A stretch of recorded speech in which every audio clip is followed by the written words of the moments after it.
supply station at Pokwase, which we're told would go down because of maintenance for some time. I'm sure you've seen the timetable and all the issues coming in and out. Kojo, good morning. Thank you very much for your time. Well, good morning. I hope you can hear me. Your sound is very faint. Yes, I can hear you. You're loud and clear. Can you hear me now? Yes, I'll try to do with the audible sound that I hear. Great. I know that the stakeholder engagement happened at the Labadi Beach. Share a few highlights with us, first of all. Well, the stakeholder engagement that we did about 2 weeks ago was to enable the management of GRICO and ECG to share with the media and civil society organizations the reasons behind the current power outages, and give us the opportunity to also ask questions on areas that we were not really clear.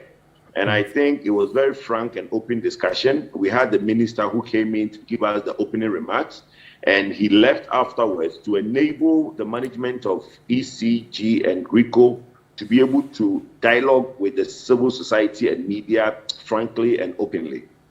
I see. Well, so the key highlights for you, I mean, you said ECG and frankly, unless you don't want to share some of the detail with us, what were some of the top five? Highlights. Well, the top part of this, the key highlight, as you asked, is that basically we were able to understand, one, the projects that are ongoing, the 4 key projects which are priority for government now, which is the Volta Malam transmission line, which goes through Tema, Accra, Achimota, the Kumasi Kintampo 330 kV line, the timelines on it, and also the bulk supply point in Kaswa and Pokwase. Then there were some conflicting timelines that were given for some of these projects. And what came out of that dialogue, it gave us the opportunity to understand why there are conflicting timelines. But they basically told us that every timeline has its own project, or to say every project had its own timeline. So it wasn't conflicting. The clarity for me was the most important part of that forum that we had. Okay. Now, following that, I'm sure you've seen the timetable that PURC directed that the utilities bring out. ECG has published its own to start on the 10th of May. Are you satisfied? Are you not? Well, I don't think that timetable was directed by PURC. I think that timetable is as a result of construction work that is being done at the Pokwase bulk supply point. It has always been said that there are certain type of outages that are not planned, and those ones is very difficult to do a timetable for them. But those that are scheduled, those that ECG and GRICO know ahead of time, those outages, they would be able to do a timetable for those ones. And at the forum, the minister announced that MIDA had written to him, the minister, that in May there's going to be a schedule. So at least the schedule that is out as at this week is as a result of the construction work. The Pokwase bulk supply point, we are aware, is nearing completion. So they need to tie in the existing grid into the new bulk supply point that has been built. And that is what has necessitated the timetable for 8 days that we have all seen. But Kojo, so are you suggesting that the PURC's letter that says give the people a timetable cannot be connected to what you just explained? Well, not at all. Not if PRC had written for a timetable to be given to the Ghanaians. It's not for the Pokwase, because I have not seen the PRC letter you mentioned, but I am aware that the conversation to give a timetable. I don't know if you remember, about 3 weeks ago, there was this headline all over that ECG is in consultation with GRICO to come out with a timetable. This is the timetable that they were talking about, which is the bulk, the Pokwase. There are 2 of them. There's the Pokwase and there's Kaswa. Pokwase is in May, and I think June, July, we'll get the timetable for the Kaswa one. So those timetables, yes, ECG and GRICO are happy to give out. The ones that we don't know when the machines are going to trip, it's very difficult to give timetables for when you don't know a machine is going to trip. What does the work that they want to do on the Pokwasi bulk supply point, what does it mean at all to the average consumer? Well, a bulk supply point is more like a substation. Now, Gridco transmits power on the 330 161 kV lines. So you see the high tension lines all over the country transmitting power at 130, 161 kV or 330 kV lines. Now, ECG needs to be able to take that power and bring it to your house. Now, as we are all aware, the lines that come, the power that come to our house is 240 volts, which is much lower than the 330 kV or 161. So there has to be a place where the big transmission lines will bring the power. It is stepped down, then ECG will take that line to the various households. So the bulk supply point, so to say, is like a juncture for ECG and Gridco interconnectivity. So ECG would interconnect with Gridco at these bulk supply points. So Gridco brings the power to that center and ECG takes it to the various households. Now, most of these bulk supply points, when there is an overload of power, it trips. And that is why in some places we get this low voltage or high voltage. This new one that has been built is going to now help some areas come out of the previous bulk supply areas that they have. So some areas that did not have their own bulk supply point are now going to get their own bulk supply point to regulate the power coming to these residential areas better. I see. So this would mean that going forward, the off and on will be a thing of the past. Is that what it is? That's the assurance being given to us that when these 4 projects are concluded, it would bring relief to Ghanaians who are currently experiencing the outages. We are not 100% sure if it will solve all the problems, but we are hoping that it will go a long way to mitigate some of the problems. Look, we are dealing with machinery. Something else might come up in November. Something else might come up in December. There is need for constant investment in our energy infrastructure. That's the only way we can mitigate some of these problems. What do you say to those who are in the public who say, hey, so suddenly ECG Gridco are doing too many maintenance exercises at the same time, just around the same time the lights started going off? Could these maintenances also be a cover-up of some sort? What do you say? Well, I have never heard ECG or Gridco say that it's maintenance that they are doing that is causing the lights to go off. You know, in this narrative, a lot of people put their narratives in there as well. I don't think it's a result of maintenance ongoing that the lights are going off. The lights are going off because the technical challenges in the system, there are overload of substations, there are overload of bulk supply points, transmission lines are breaking down because they are old. That is what is causing the outages. The work going on is to help stop these outages. So I really have not heard from Gridco or ECG that it's because of maintenance going on that is causing the outages. I don't know where that narration came from. But then the former government, the previous government under John Mahama and President Mills had said that, look, some of these things, they had worked on some of these things. So some of these narratives that we have now, power going off, should be a thing of the past. In fact, if we have excess power, why don't we have power available to the people? That's a question that's been asked. What do you know from where you sit? When you generate power at one point and the power needs to be transmitted, technical word, to be evacuated. If you do not evacuate the power that is generated, then the consumer will not receive it. So yes, we do have excess capacity. Our demand at peak is about 3,200. We have over 5,000 megawatts of power, but you need to evacuate that power to the end user. Now, there isn't enough transmission lines and distribution lines to do that. Now, if you look at the situation with Kumasi, the central part of the country, when we are having to evacuate power from the south to the north, when it gets to the central part of the country, because we are using the same old transmission lines that we had, when we were transmitting 120,200 megawatts, we were using those same lines. Now we are transmitting 3,200. We are using those same lines. So there's more power on the old line that cannot carry.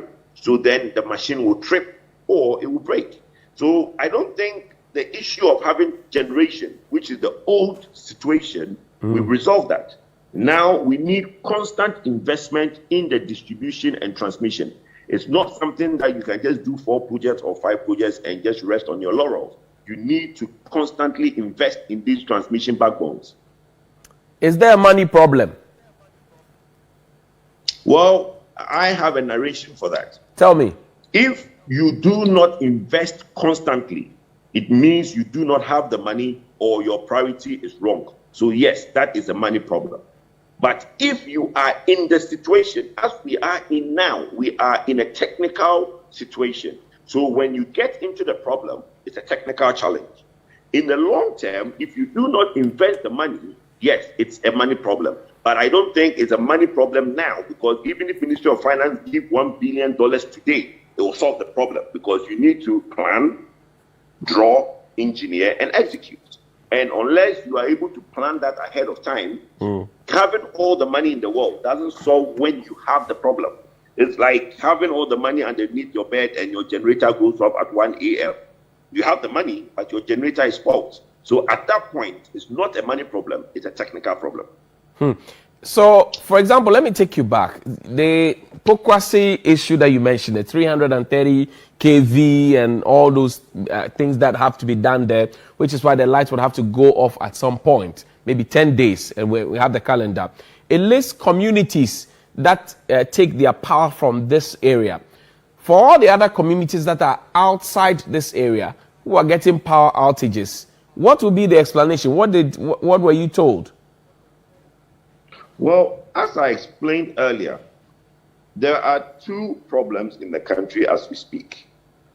There is power outages going on or will be going on as a result of some work being done in some areas. In some areas, there are work going on, and as a result of the work, your light will go off. That 8 days, by the way, not 10 days. The 8 days time 8 days, right. that has been given is as a result of some work that is to be done. So in that case, if your light is going off in those areas, the A, B, C, D grouping that has been done, your work is going off as a result of those work. Then there is an existing problem of overloading on some substations around the country. And those lights are going off not because of work being done, but because of overloading in these substations, and the machines are tripping. But the good news, as has been explained, is that when the new bulk stations are built, it would relieve some areas of the load, and everybody will be able to have the 240, no over voltage, no low voltage, and we'll all be able to enjoy the power. So for those who are getting it, I'm looking at the economic impact of this. I'm sure you have had a few concerns come to your table as well. Have you been looking at it? What does it look like? Well, look, I don't. The economic impact. Look, we are in 2021, a middle-income country. We shouldn't have lights going off. Period. But your light go off for 2 hours, 3 hours. In some instances, maybe for longer. I have not seen what the economic impact is for industries that are suffering as a result of having to generate, having to have a generators on when the lights go off. It would have some impact on companies that have planned schedules where you don't know how many hours or if your light will go off. Sometimes, because it's not something that is planned, you don't know whether it will go off or not. So it will be uncomfortable for companies. But I think most serious companies in this country now has alternative power supply because of the previous, the history we've had from 2012 to 2016. So I don't think the disruption is that great to industry as compared to what it was before. But I have not done the calculation of what the economic impact is with these outages. Okay, so in the not so distant future, the presidency of Akufo-Addo talks about from taxation to industrialization. It talks about expanding industry, and if you look at our growth now, we are at the industrial stage. More factories will come. We're talking electronic buses, electronic trains, and all of that. Capacity will be demanded. But here we are canceling some of the agreements because we say we have excess that we don't need. What should we be doing going forward? Well, you need to manage the two sides. You need to have growth to now go with demand. So you can't have too much of it. Look, having excess power is not a problem. It's how you procure that excess power is what the problem is. In places like India, it is said that they have about 170,000 megawatts of excess power. It is not the problem having excess power. It's how you procure it. Now, if you have 30,000 excess power and you procure it through take or pay, then obviously it's going to be a problem because you have excess power that you are paying for though you are not using it. But if you have a good policy and regime which give comfort to investors to be able to now put in place 10,000, 15,000 megawatts of power without having to have a take or pay guarantee, then as a government, you're in a good place. But we have not gotten that balance. Even since 2 years now that the minister went to the floor of parliament to say that he's converting all take or pay to take and pay, there hasn't been any concrete conclusion on that process. Still, all contracts which are take or pay are still take or pay. So you need to balance the two. You need to have a scenario where what your demand is can now manage the growth in generation. I personally do not like the regime of competitive tender to bring on board extra energy. Why don't you? The reason I don't like that is because of the way Ghana we plan. I envisage that if we are not careful, this competitive tender regime is going to end us at a place where we need power. By the time we start doing competitive tender, the process might not complete before we go back to a situation where we have more demand than generation. So I think there should be a way to now gauge. We have the feed-in tariff regime, which for me I think was better. Feed-in tariff means that PURC sets the tariff. If you come into Ghana and you're an investor and you think that you want to produce power, and the feed-in tariff is 8 cents, it works for you, you start generating at 8 cents. When you finish and there's an offtake, they take it. But for you to now say that you're going to do bidding, a competitive tender for all extra power, the point is, at what point do you tender? And if the person who wins the tender would have all the financial closure to build a plant at the time that you need it. So it is a bit of a challenge, managing growth with demand. There's the conversation about tariffs and PURC, Public Utilities Regulatory Commission, and the fact that their tariff, if you like, reviews always go up. The adjustments always look up against the consumer. It doesn't look down in favor of the consumer. What are your thoughts on this? I think the consumer needs to be protected. Companies need to manage their finances well and not always offload it on the companies need to manage their finances well and not always offload it to consumer. PURC is mandated to look at all these things before they announce a tariff increase or otherwise.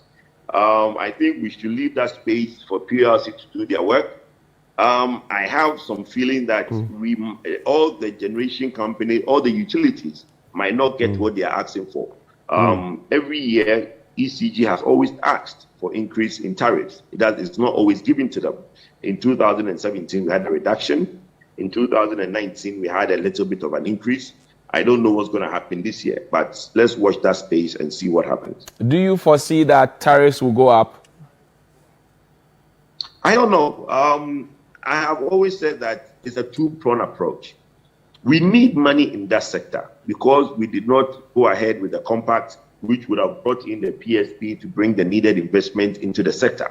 So there's a need to bring investment, about $1 billion in the distribution center to revamp the sector that we have. And that would take us to another 10 years if need be. But we did not get that because we abrogated PDS and all the problems that came after. I think the two-pronged approach is either government to say that I will borrow the money on my balance sheet for ECG to do all the work they need to do. Then when that work is done, the losses, which is around 30%, can be reduced to about 8%. And basically the 22% reduction in losses can now help have reduction in tariffs for Ghanaians to pay less. Or Ghanaians pay a little bit more now to help ECG do all the work they need to change the infrastructure and put in prudent management to chase recovery of monies, stop illegal connections and all those things. Then be able to reduce the losses themselves. Then in the long run, PURC will factor that in. Whichever way something needs to be done, that money needs to come into our infrastructure, because the continuous losses, which have grown to over 30%, is definitely not acceptable. Are we paying realistic prices for the utilities from ECG, for example? Well, I have said that in the past, and I think I've gotten my neck cut off along the line. Realistic prices is relative, depending who you talk to. I honestly think that residential can pay a little bit more and some relief be given to industries. Why do you think that? How you do that balancing act, I don't know. But why do you think that the residential should pay more and commercial should get some relief? We're all in the soup, aren't we? Well, the ideal situation is for residential to pay more and commercial to pay less. If not, then we end up having to commercial customers are subsidizing residential customers. Okay. Now we end up paying for it how? By going to buy expensive products. Ghana is now part of the African Free Intercontinental Trade. If industries are to compete, they need to produce products cheaply. If industries are paying more and their energy cost is high, then they will be at a disadvantage as against our neighboring countries and other African countries that are producing less, are producing cheaper because they have cheaper energy. So, like I said, that is a balancing act. Fortunately, I'm not the energy minister to be able to think through that, but something needs to be done. Well, there's the argument also that there are those who live in their factories or have their homes connected to their factories. If they are paying less, it means that then they are cheating the rest of us who, don't have factories but will have to pay more, if that suggestion holds dear to the minister's heart. Well, you are saying that people who live in their factories? Right. People who live in their factories.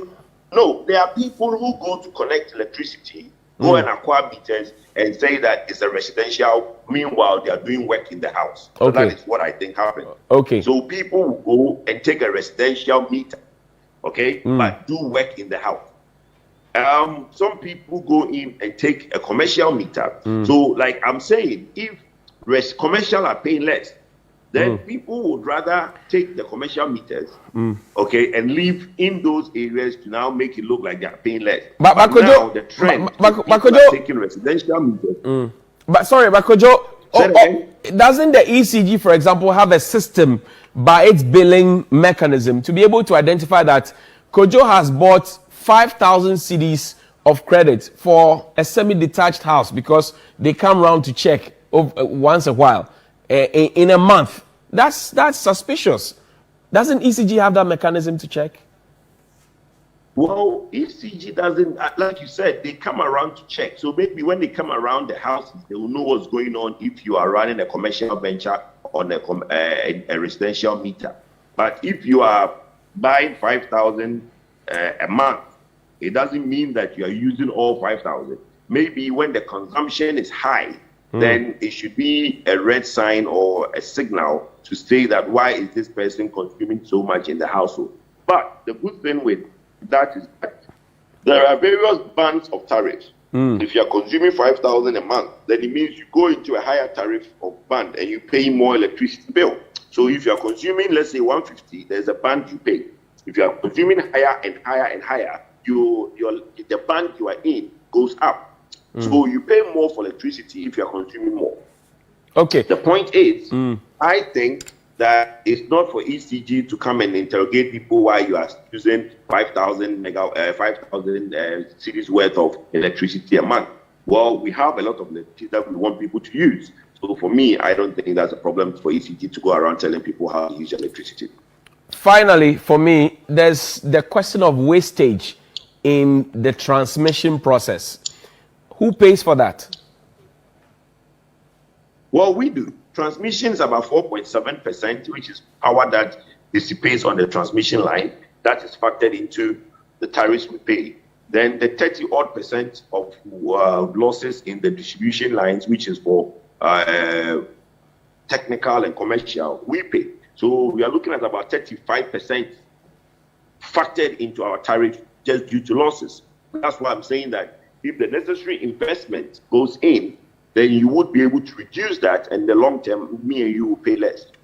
Wouldn't you rather say that ECG should go and be collecting its monies owed them from the big consumers, government and everybody else, so that they can have enough money to run and not bother small consumers like you and I? Yeah, very true. ECG needs to go and collect their money. That one, nobody will argue with you that ECG needs to. We are all aware that PDS was collecting more than ECG is collecting now. So there must be something wrong somewhere. When the same people, the same company was made PDS, they were collecting more money. Now they are ECG, they are collecting less money. The problem is with the districts and the regions. And that is why recently when I heard some of the workers complain that the MD should be sacked, I laughed it off and I think it was ridiculous. Because most of the challenges ECG had, it's not at the head office, it's at the regions and the districts where they are doing all sorts of illegal conniving with customs.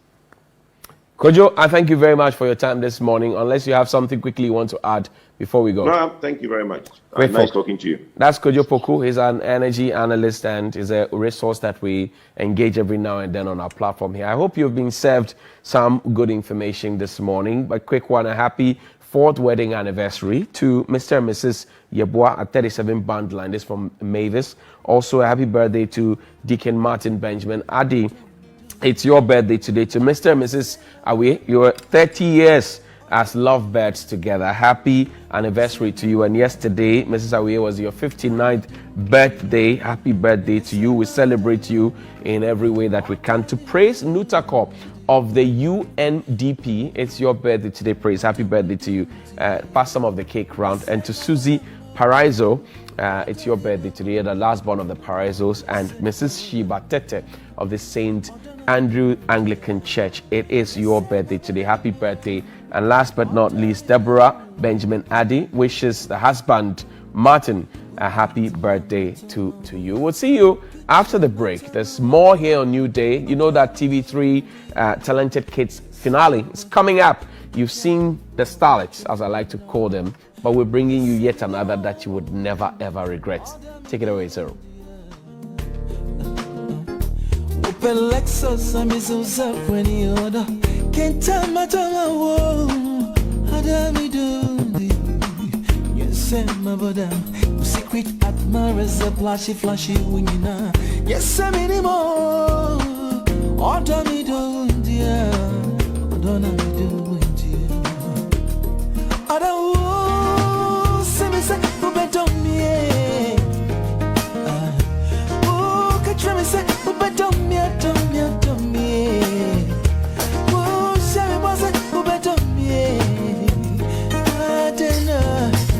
This time by generator. It's a Masama wo. Edwani Amanuama wo. Odami do unti. Yes, my butter. Akoshibra wo boy nyina. Yes, minimo. Odami do unti.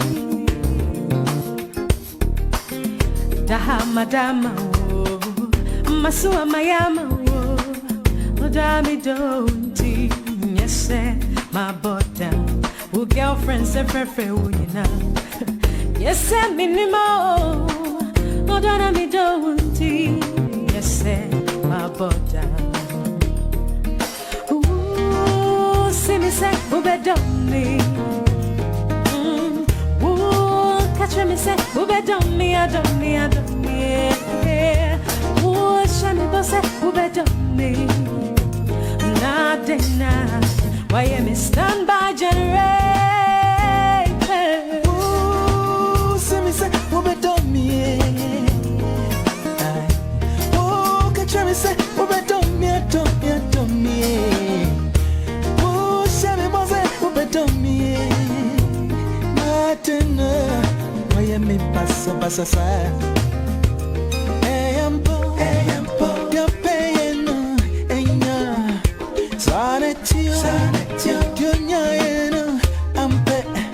I guess we'll never know the worth of water till the world goes dry.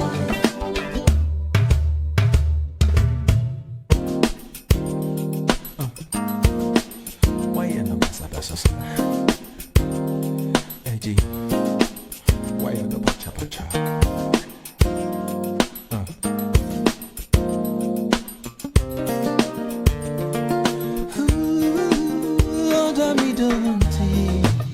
Yes, my bottom, Dammy don't yes, my bottom. Hey, you're the kind of me what I want to. Yes, many man class you, Dammy don't yes, my bottom. Dammy don't yes, my bottom. Dammy don't yes, my bottom. Hey, you're the banana.